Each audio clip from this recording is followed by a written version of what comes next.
এই ১,৫০০ শহীদের বিনয় আপনারা উপদেষ্টা হয়েছেন, সাবধানে কথাবার্তা বলবেন, তৌহিদি জনতা নিয়ে কোনো কটূক্তি চলবে না। ঠিক আছে, এই ৫ই আগস্ট পরবর্তী সময়ে আমরা কিন্তু নতুন ফ্যাসিস্টের আবির্ভাব দেখেছি। আমরা কি দেখেছি? আমরা এগুলো চেয়েছিলাম না। এই নতুন বাংলাদেশে যেখানে ১,৫০০-এর উপর শহীদ হয়েছে, যেখানে ১৫,০০০ ছাত্র জনতা বন্ধুত্ব বরণ করেছে, চোখ হারিয়েছে, জীবনের জন্য অঙ্গহানি হয়েছে, এত দেশ, এত তিতিক্ষা, এত সাধনা, এত বিপ্লবের পর এদেশে কিন্তু নৈরাজ্য থেমে থাকেনি। নৈরাজ্য থেমে থাকেনি। আমরা কিন্তু পূর্বের সেই ফ্যাসিস্টের আওয়াজের মতো বর্তমান ফ্যাসিস্টের আওয়াজ শুনতে পাই। যারা আগে খেলা হবে বলতো, তারা খেলতে পারে নাই, তারা এর আগে আউট হয়ে গেছে। কিন্তু আপনারা যদি ভেবে থাকেন ১৬ বছরের জগদ্দল পাথরের মতো যাদের কাছে এয়ারফোর্স, হাইফোর্স, পুলিশ, পিডিআর, পিসিএস সব থাকা সত্ত্বেও রক্তরে থাকা সম্ভব হয়নি, যাদের কাছে কিছু নাই, যারা দীর্ঘ ১৬ বছর ঈদের পর আন্দোলন করবেন, ঈদের পর আন্দোলন করবেন, ঈদ আর আসে নাই, তারা যদি মনে করেন এদেশের বিপ্লবী জনতার চিন্তা চেতনার বিরুদ্ধে গিয়ে কোনো কিছু করবেন, সেটা জাতি দিবে না। আজকে আমি বর্তমান নির্বাচন কমিশনকে আজকের এই প্রোগ্রাম থেকে আহ্বান জানাবো, গণভোটের ব্যবস্থার মাধ্যমে জরিপ করেন পিয়ার পদ্ধতিতে নির্বাচন দিতে কত পার্সেন্ট মানুষ রাজি। সংখ্যা কোথায়?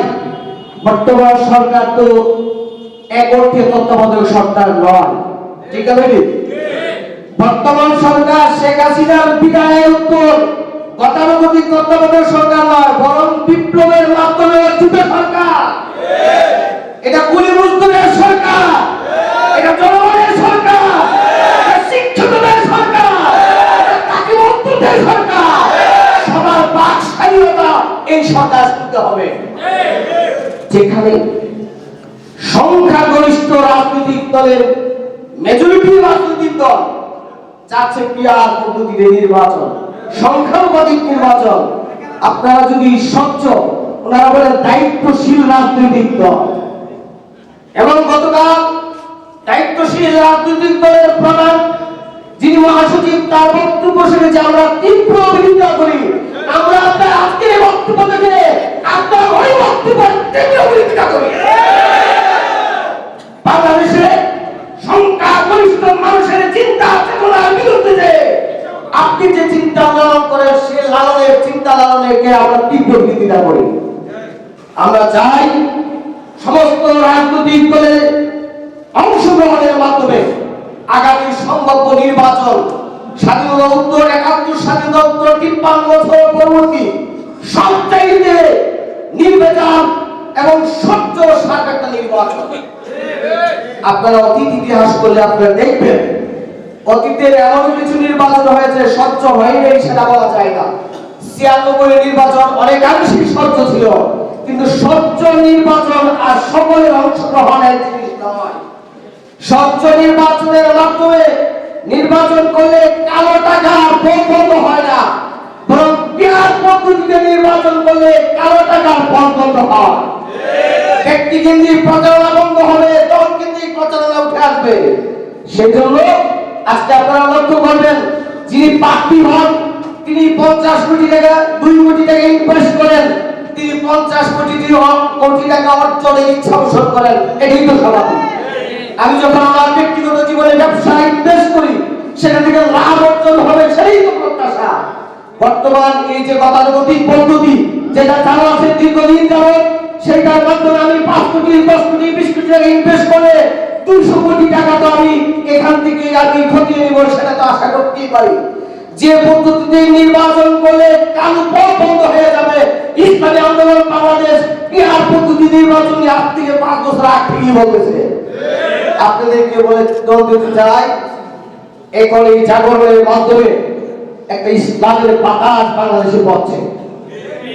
আমরা ডিজিটাল বাংলা দেখেছি, সবুজ বাংলা দেখেছি,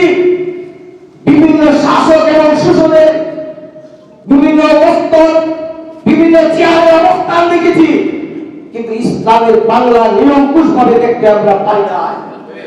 আজকে বাংলাদেশের আকাশে বাতাসে ইসলামের বাতাস হচ্ছে। তাওহীদি জনতাকে নিয়ে যারা কটূক্তি করবে, তাওহীদকে ভোট যারা বলবে, তাদেরকেও সুচ্চার করে দিতে চায়। যারা এই উপদেষ্টা মণ্ডলীতে আছেন, ওরা কিন্তু আপনারা কিন্তু আমাদের অনুগ্রহের প্রতীক। চিন্তা করি আপনাদেরকে কোন সরকার বা কোন বিদেশি শক্তি উপদেষ্টা বানায়নি, বরং বাংলাদেশের 92 লাখ মুসলমান এবং বিভিন্ন শ্রেণী পেশার মানুষ যখন 5 জুলাই আগস্টে অবতীর্ণ হয়েছিল, এই 1,500 শহীদের বিনয়ে আপনারা উপদেষ্টা হয়েছেন। সাবধানে কথাবার্তা বলবেন, তাওহীদি জনতা নিয়ে কোনো কটূক্তি চলবে না। ঠিক আছে, ইসলামী যুব আন্দোলন বাংলাদেশ চাই আদর্শবাদ নেতৃত্বের মাধ্যমে ইসলামী আন্দোলন বাংলাদেশকে শক্তিশালী করতে। সেই জন্য আগামী নেতৃত্বে, আগামী নির্বাচনে আমরা পীর সাহেব জনতার ডানে বামে সামনে পিছনে থেকে কে কে সংগঠনকে শক্তিশালী করতে আগ্রহী আপনাদের আল্লাহু আকবার। সহযোদ্ধা বন্ধুগণ, আজকের এই বক্তব্য, আমার মূল বক্তব্য হচ্ছে যে আমরা সাংবাদিকরা আমাকে এখানে প্রশ্ন করেছেন স্থানীয় নির্বাচন না জাতীয় নির্বাচন আগে। আমরা আজকে প্রশ্নের জবাব দিব, সেটা হলো আমাদের যারা নীতি নির্ধারক। আমি একজন সহযোগী অঙ্গ সংগঠনের কেন্দ্রীয় দায়িত্বশীল, এই প্রশ্নের সলিউশন আমাদের নীতি নির্ধারকরা দিবেন। কিন্তু ওভারঅল সে বিষয়টা আমি বলতে পারি যে জাতির কল্যাণে যে নির্বাচন আগে দিলে ভালো হয়, ইসলামী আন্দোলন সেটাই আগে চাই। ঠিক আছে, 2 নম্বর প্রশ্ন তারা আমাকে করেছেন যে বিএনপি জাতীয় নির্বাচন চায়। বিএনপি যে জাতীয় নির্বাচন চায় এটা তো আপনারা অবগত হয়েছেন, তারা বিএনপি ক্ষমতায় গেলে জাতীয় সরকার গঠন করতে চায়। বুঝতে পেরেছেন? অর্থাৎ একটা বহু ব্যক্তিদেরকে নিয়ে একটা টিম গঠন করতে চায়।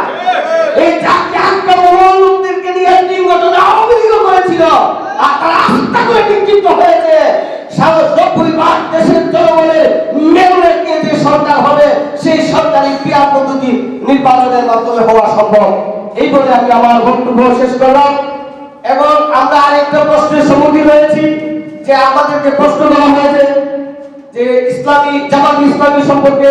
ইসলামী আন্দোলন বাংলাদেশের সুস্পষ্ট বক্তব্য হলো সাম্য, মানবতা, ইসলাম, দেশ, মানবতার কল্যাণার্থে যে দল, দেশ, সংগঠন, যে নেতা আমাদের সাথে ঐক্যমত পোষণ করবে, আমরা তাদের সাথে জুটো করতে পারি, সমঝোতা করতে পারি, সেটা আমাদের নীতিগত সিদ্ধান্ত আছে ইনশাআল্লাহ।